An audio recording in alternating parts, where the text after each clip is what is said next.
bigger the government, the smaller the church. So when you grow government, your church becomes small. We want a big church and a small government. We want the church to be more involved, more active. And so if I were just, and I think we both want to help people, so hypothetically, would I rather have somebody go to a church to go get fed or rather get food stamps?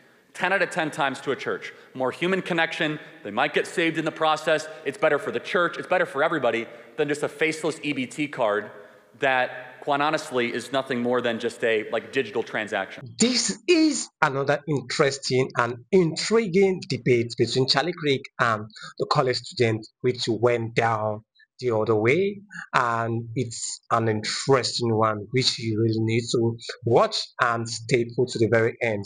Welcome guys to the channel. If you're meeting me for the first time, my name is Daniel and you're welcome to the channel. For all our returning subscribers, thank you for always coming back to check on what we have to offer on the channel. I don't take a lot for granted. So without further ado, let's watch this video to the very end. All right, I didn't even say anything yet. You guys have too much of this thing, I'll tell you. All right, so my name's Derek Stoll, and I'm currently a senior here at A&M. I just had a question. I know you talked a lot about your faith kind of driving your politics and how important that is to you. And I think when I look at the scriptures and Jesus in particular, I think there's a lot of admirable things about what Jesus talks about.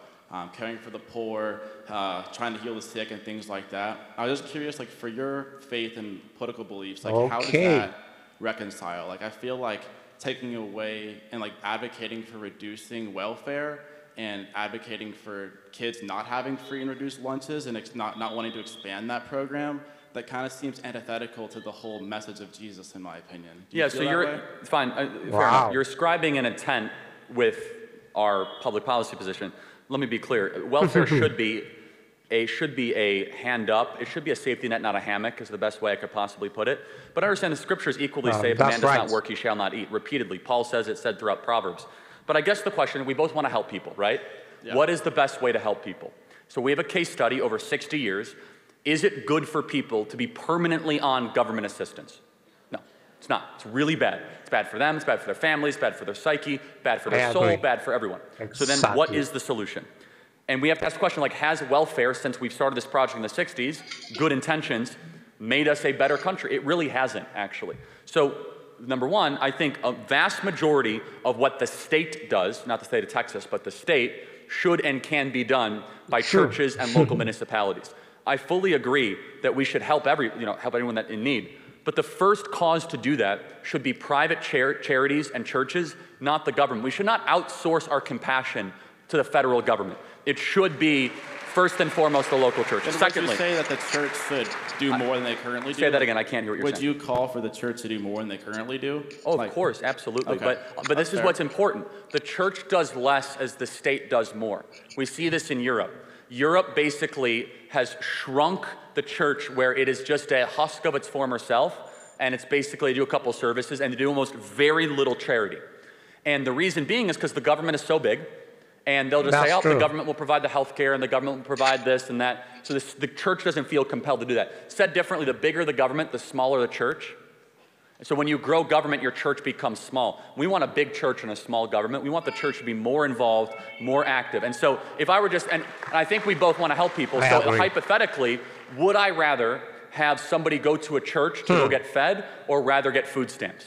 10 out of 10 times to a church. More human connection, they might get saved in the process, it's better for the church, it's better for everybody than just a faceless EBT card that, quite honestly, is nothing more than just a digital transaction. So I think both of us would agree that the churches should do more to help those in need. Can I ask one more thing? Sure. I want to say, I feel like someone embodying Christ and a leader is important. So as far as Donald Trump, what Christ-like characteristics do you feel like he embodies? I feel like oftentimes he uses hateful rhetoric or the Bible talks about the meek shall inherit the earth. I don't really see a lot of meekness in his character. Do you agree with that, or is there anything? If we're saying that, is Donald Trump humble? No. But hey, we're honest here, yeah. I mean, but I also will say, so I'm going to put this on you for a second. Can you think of anything admirable or Christ-like that he's embodied? I mean, I guess you could say he's bold. There you go. That's good. I think that's a fair. It's definitely bold. He's a bold person. I would say he's courageous. I would say that he's a truth teller. I don't know if I I agree with the truth totally teller agree. part, but Oh, he okay. is a bold Got it. person. For Remember, sure. they get mad at Trump not because of the lies, it's because of the truth that he tells, but they get really, really mad. Remember, That's not it's fine. necessarily true. We don't have to debate that. But that's not where this conversation is going. I don't want to derail it. But I would like Trump showed courage under fire, literally, in a very miraculous way. I will say this though: we all fall short of the glory of God when we try to elect political leaders. You're not trying to have a church elder board elected. You want to be president of the United States. Are there examples of people in the scriptures that might be a little rough around the edges, that might be, let's just say, a little bit difficult to understand, that were also considered holy or good or faithful? Well, one I would posit to you is a man who made the Hall of Faith in the book of Hebrews, is a guy who also had great hair, Samson. Okay. Samson, Donald Trump and Samson, both great hair. Samson was literally in a prostitute's bed when the Spirit of the Lord came upon him and told him to basically go to war for the people of Israel because they were not willing to fight for themselves. Took a jaw of a donkey and go and killed a bunch of Philistines. And what Samson was, he was ready, he was willing, he was able. Wow. So look, of course, Donald Trump has faults, I have faults, but I will say this, that to have a president that does things in advancement of our value system, not just says things, I would consider to be far better for those of us as Christians that's right. than, and I'm going to make some enemies here, than somebody like George W. Bush, who said all the right stuff, but he never spoke at the March for Life, and gave us questionable Supreme Court justices, and gave us, unfortunately, a very reckless foreign war in Iraq that caused a lot of unjust human suffering.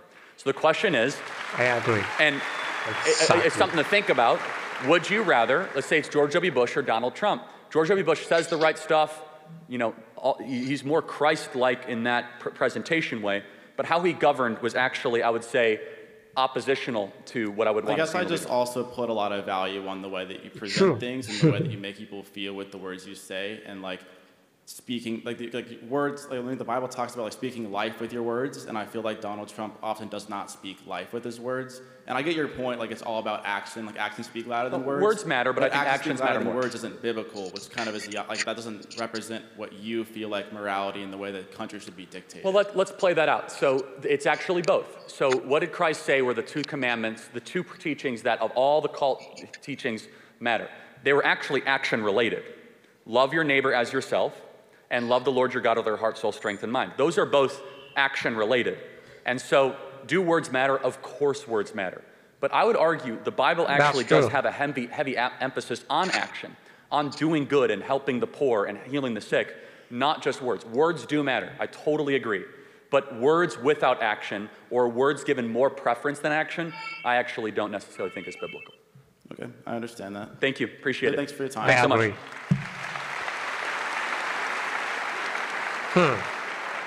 Love this one so well. Like, I am actually carried away with this particular debate. The angle which it came from, it's a lovely one. And I think this is one of the debates I love so much, especially when Charlie Creek debates liberals, college students, and it's something that I love listening to because I get to learn a lot from Charlie and also the college students. The facts remain the same because Charlie Craig actually wants the notion to be correct relating to this perspective he is always shooting at. And for the part of the college students, they won't admit the fact, especially for this debate. I'm wondering what this particular um, students will be saying, and to the so the open mic. Imagine that, and Charlie Creek went up and gave his own perspective of view to change the notion of what they have been harboring. Because based on what you have been harboring, that's what you build upon.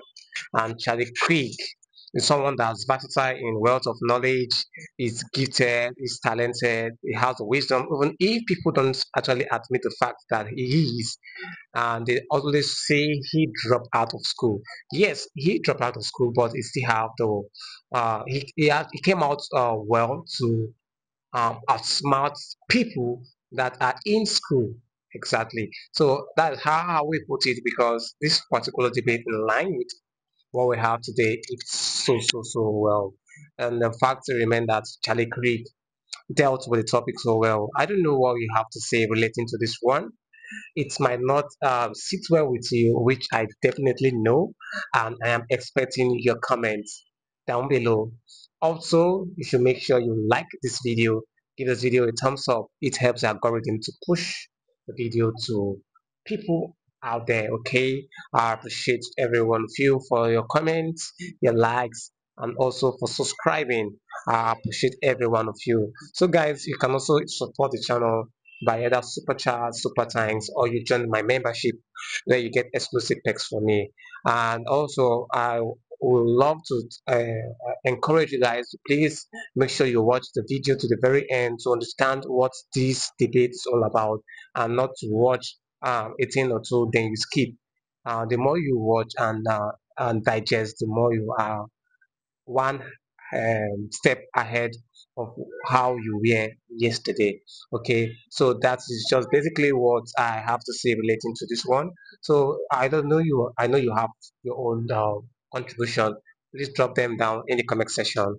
I'll be expecting those comments in the comment section. Thank you guys for watching to this very moment. I don't take a lot for granted. See you in the next one. Do it to stay put, stay safe, and stay subscribed. From me to you, it's a bye for now.